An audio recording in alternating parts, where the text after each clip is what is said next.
Hello and welcome to In the Classroom with Benjamin Stewart. This is episode number 38. Today, I provide a list of do's and don'ts when writing an academic text. Okay, those of you who are taking thesis seminar wanted to spend a few minutes discussing things to do and things not to do in your formal writing when drafting up your literature review. And I'm going to begin first by talking about things that you should avoid. And I've got a list here that I'm going to share, and I'll try to include the list, the text, so that you can actually look at these later. But I wanted to purposefully share this with you through an audio, so realizing that you can pause the audio and take notes. And I really suggest that you create a list here. If you've had me in class before, the list that I share with you today is going to be very familiar. You may even already have this in your notes, I hope. But nonetheless, some of you have not had me in class, and I think it bears worth repeating anyway. I think this is a list worth repeating, and it's a list that I have shared at all levels, from prope to redacción de composition from 3rd, 4th, and 5th semester, to academic writing from 7th semester, and of course thesis seminar from 8th semester. So without further ado, let me get into the list. Again, this is in no particular order. The first thing I would avoid, I'm going to share with you first things to avoid. First thing on my list, the passive voice with the non-referential it. For example, it has been found, it has been seen. Any verb tense in the passive voice with the non-referential it, my suggestion would be to avoid it altogether. Now you may be asking, well, what do I do? How do I fix it? What if I feel compelled to use this phrase and I need to avoid it? What do I do? It's really simple. Just remove it and carry on with the sentence as you normally would. If, for example, you have a sentence like, it has been found that teachers make more than doctors. All you need to do is remove the phrase, it has been found. And you can say, teachers make more than doctors. Sounds much better. You've just changed it from the passive voice to the active voice, and you've gotten rid of the non-referential it. Now, the next thing on my list, don't overuse the passive voice. Here is where this can be maybe hard to do if you're not sure what constitutes overuse, right? Active voice is always preferred. So there are going to be cases where the passive voice is fine, especially in the method section. But since we're still working on our literature review, I think for the most part, in most cases, changing from the passive voice to the active voice is going to make your writing sound better. So try to not overuse the passive voice. And again, I'm going to be helping you with this, and if there's any question about if you're overusing it, we can certainly discuss this. Any of the things I include on my list, that if this is new, if you haven't heard about this before, I'm not going to go into the details about what each of these, what each one is, but certainly these are questions that you can pose in your Google Docs if you have specific questions about any of the structures here that I'm sharing with you today. Okay, so the next thing, try to not overuse pronouns, especially subject pronouns. If you're looking at your text and you see a lot of subject pronouns, probably there's a better option. And most of the time, the better options include using synonyms. So instead of using pronouns, find out what the antecedent is and either use a synonym. You can use direct repetition, so there's nothing wrong with using exactly the same term again. Of course, you don't want to overuse that, but it's certainly an option. You can use hypernyms and hyponyms. You can use both of those. Basically 4 options: direct repetition, synonyms, hyponyms, and hypernyms. Those are options instead of using pronouns. So again, if you feel compelled to use a pronoun, you've got 4 other options at your disposal, and try to use the most appropriate of those 4 depending on the context, depending on the discourse of your writing. Next, avoid overusing or avoid capitalizing to emphasize words. I see this a lot. We have a word that we feel is really important. It's a key word, and it's not a proper noun. It's not a name of the a day of the week. It's not a month of the year. We feel compelled to capitalize it. Try not to do that, especially when there are abbreviations involved. So, for example, if you have a phrase, for example, English language learners, and we want to abbreviate that ELL, of course the abbreviation is going to be all capitalized. Of course, English is going to be capitalized because that's a proper noun. But the word language and the word learner will be in lowercase, or it should be in lowercase, even though if we're going to abbreviate that thereafter, it's not necessary to capitalize language and learner. Also, whenever you are capitalizing, and I just came to mind this, I don't actually have it on my list, but if you are abbreviating, you want to spell out the term first and then abbreviate, and then thereafter you can abbreviate. It's not necessary, sometimes I'll see this, it'll say henceforth, some people will say henceforth, and then the abbreviation, or thereafter. There's different options. I don't think it's necessary. I think if you just abbreviate after you state the term, and it's important to state the term first, right? Don't abbreviate first and then write out the term. Write out the term first and then abbreviate. It's not necessary to put henceforth. Okay, so again, if you're going to write out English language learner and then parentheses ELL, and then go on with your business. Okay, so abbreviation. Be careful with capitalization, I should say. Next, overuse. Don't overuse the phrase or sentences with there is, there are.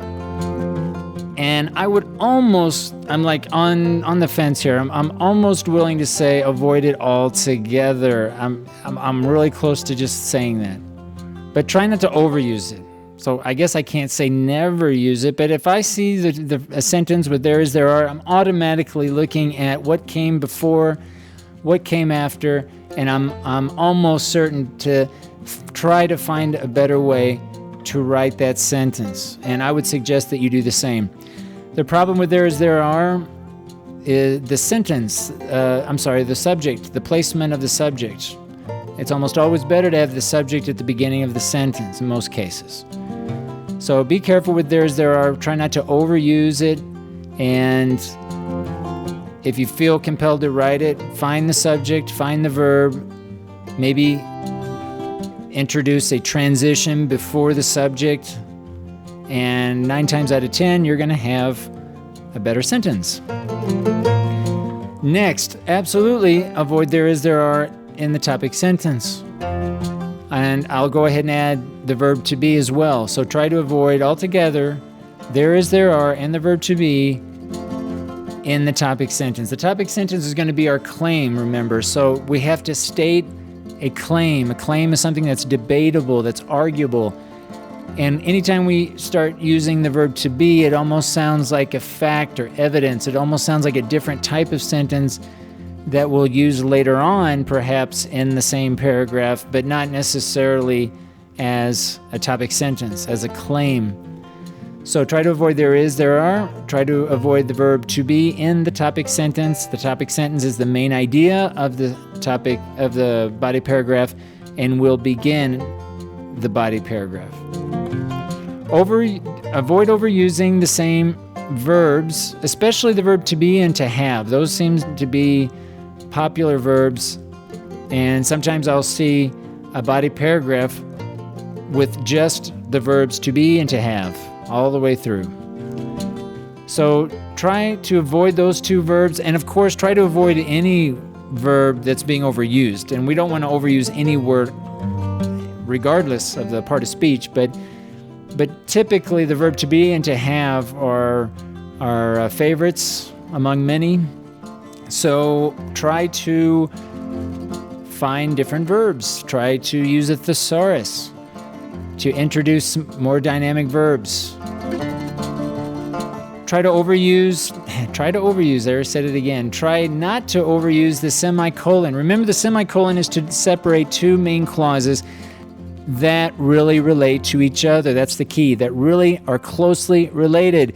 Most of the sentences that have two main clauses in the same sentence don't relate that closely to each other. They're going to be connected in some way, and maybe we have a coordinating conjunction that we can use. Maybe we have some sort of phrase to connect it, but seldom do we write over and over, sentence after sentence, two main clauses that really relate to each other. It gets kind of old overusing them, overusing the semicolon in that fashion. Try to avoid the comma splice. The comma splice separates two main clauses, and we want to avoid that. So no comma splices. No comma splices. I will see a lot of comma splices. I'll abbreviate it CS. So if you see CS in your documents, that's going to refer to a comma splice. If you see frag, F-R-A-G, that's going to refer to a sentence fragment. So we want to avoid sentence fragments. Sentence fragments are incomplete sentences. An incomplete sentence is missing either a subject or a verb at the clause level. So remember, we have clauses, we have some sentences that have more than one clause. We could have 3, even possibly 4 clauses in one sentence. So make sure that you're looking at the clause level. Find those clauses. If you find a subject, it's got to have a verb. If you have a verb, it's got to have a subject.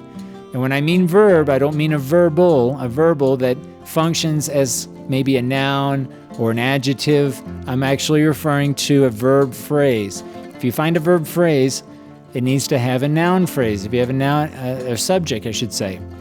If you have a subject, it needs to have a verb. So make sure that you're not missing the subject or the verb, and the verb could be an auxiliary verb or it could be a main verb.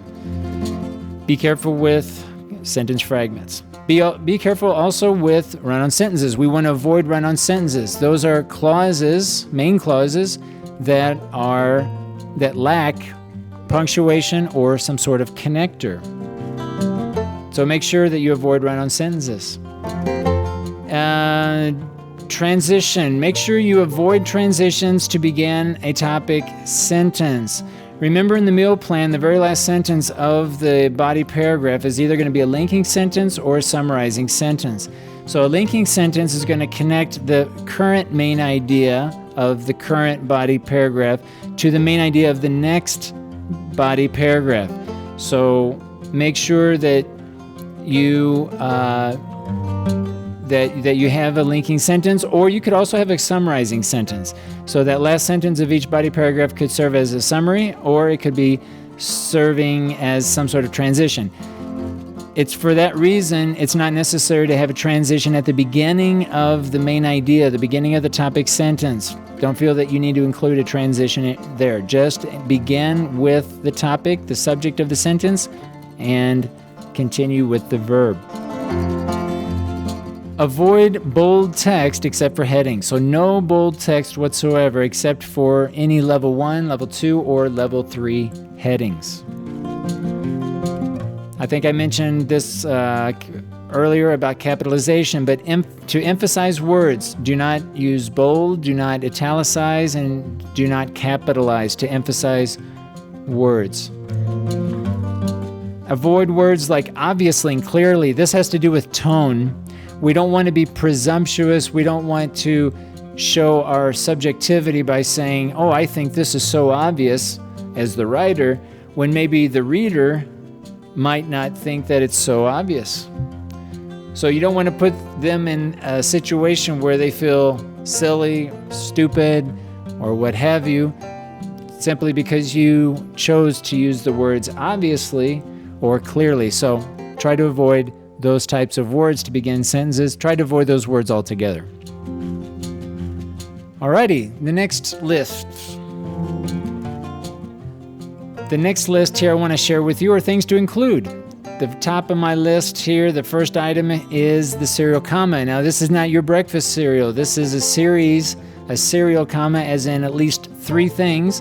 When you're listing at least 3 things or more, make sure that you have a comma before the coordinating conjunction. Fanboys. Usually and is the most common, but it could be any of the coordinating conjunctions. For, and, nor, but, or, yet, or so. Those are our coordinating conjunctions, so make sure that you have a comma before the coordinating conjunction. I like apples, oranges, and bananas, so I have 3 things, 3 fruits that I like.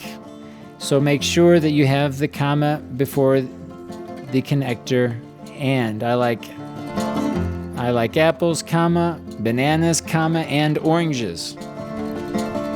The next on my list, make sure that you try to use dynamic verbs, action verbs. This brings your writing to life.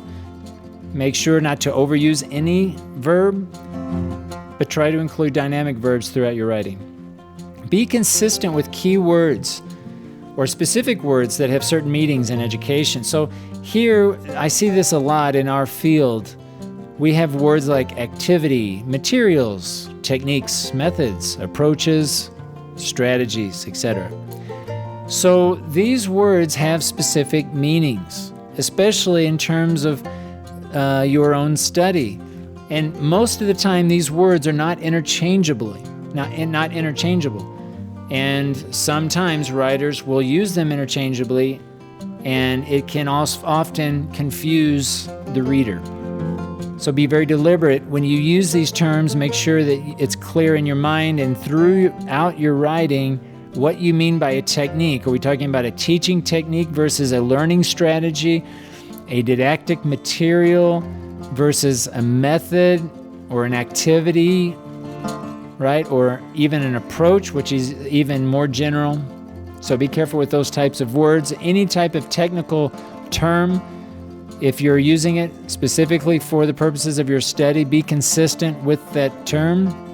And there may be cases where trying to find a synonym for that word is going to lead to more confusion than anything else.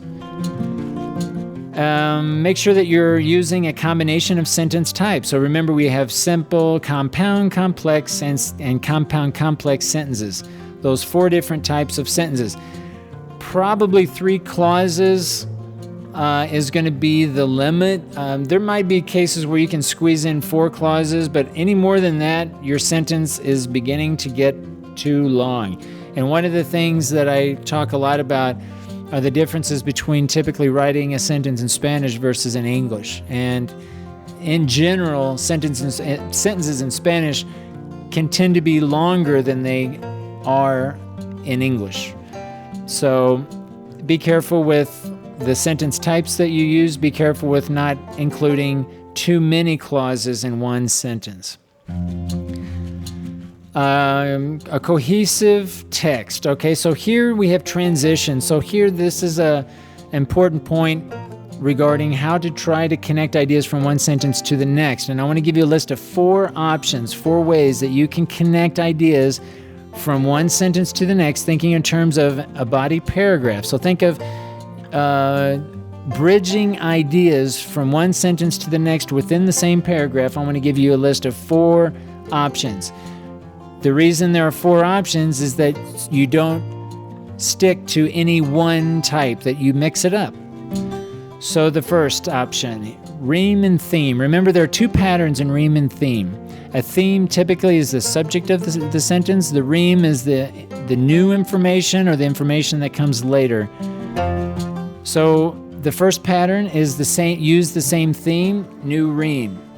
So when you're moving from one sentence to the next, the second sentence, the next, or the following sentence, you might use the same subject as you used before. And when I say the same subject, I mean either through direct repetition, a synonym, a hyponym, or a hypernym. Those are your 4 options. So when I say the same theme, you actually have different options. It's not always direct repetition. And It can be a pronoun, but like I mentioned earlier, probably not, because in most cases, using using direct repetition, synonym, hyponym, or hypernym is going to be better than using a pronoun in most cases. But certainly a pronoun is another option. But you need to use the same theme and new rime. That's one sentence pattern. A second pattern for rime and theme is changing the rime from the prior sentence and changing that to the theme in the following sentence. So again, I'm not going to go into detail. These are things we've talked about in the past. These are things that you can ask about if you have doubts about how rime and theme work. But essentially, there are only two common patterns. Remember, every sentence has at least one rime and a theme. In some cases, a sentence commonly will have more than one rime and more than one theme. The next way that you can offer a good transition is through the use of sentence connectors. Sentence connectors typically occur at the beginning of the sentence. They can also occur in the middle of the sentence when you use a semicolon to connect two main clauses. A sentence connector is always followed by a comma. Sentence connector might be, on the other hand, therefore, in other words, also, moreover. Find your favorite list online. If you just do a search, you can find really good lists that are separated into categories, and those categories can help you determine which type of sentence connector to use. My advice is to use a list. Try not to make up or guess what a sentence connector is, because they're often idiomatic. So you might make the mistake of writing in the other hand instead of on the other hand. Why is it on the other hand? Who knows? It's idiomatic. So try to use or rely on those lists. Try to use that as a guide when you're using sentence connectors, and so that you're making the best choice and you're using the right forms of those sentence connectors in your writing. Another way you can offer a transition through introductory phrases. Introductory phrases typically are prepositional phrases. Those are probably, I would say, the most common type. You could have participial phrases, gerund phrases. Okay, these are ways that you can introduce ideas to begin a sentence, ways that you can connect ideas from one sentence to the next through the use of introductory phrases. Typically, introductory phrases of 5 or more words require a comma. Typically, those with less than 5 words, a comma is not necessary. Finally, we've talked about sentence connectors, which could be one word or phrase. We've talked about introductory phrases. We have also clauses that can begin a sentence, specifically the subordinating clause. Subordinating clause can begin a sentence. When it does, it needs a comma. So this is another way that you can connect ideas from one sentence to the next. Basically, 4 different ways that you can offer transitions so that your writing is more cohesive. Cohesive writing requires good transitions, and this list of 4 provides you many options available at your disposal to connect your ideas. Okay, the next thing to include the meal plan. So remember, when you're developing a body paragraph, think of the meal plan. Those of you that had me in class, and many other teachers also use this acronym to remind ourselves when we're developing a body paragraph that each body paragraph requires certain types of sentences, and the way in which we organize our sentences within a body paragraph will oftentimes result to either a coherent or incoherent paragraph. So the meal plan, it's an acronym. M stands for main idea or the topic sentence. E stands for evidence. Evidence can be seen as examples, details, statistics, facts. All evidence for our purposes are coming from citations. So no anecdotal evidence here. We're going to include only evidence that comes from outside sources, and for the most part, from primary research articles. Other studies that researchers have conducted, those are going to be our best forms of evidence.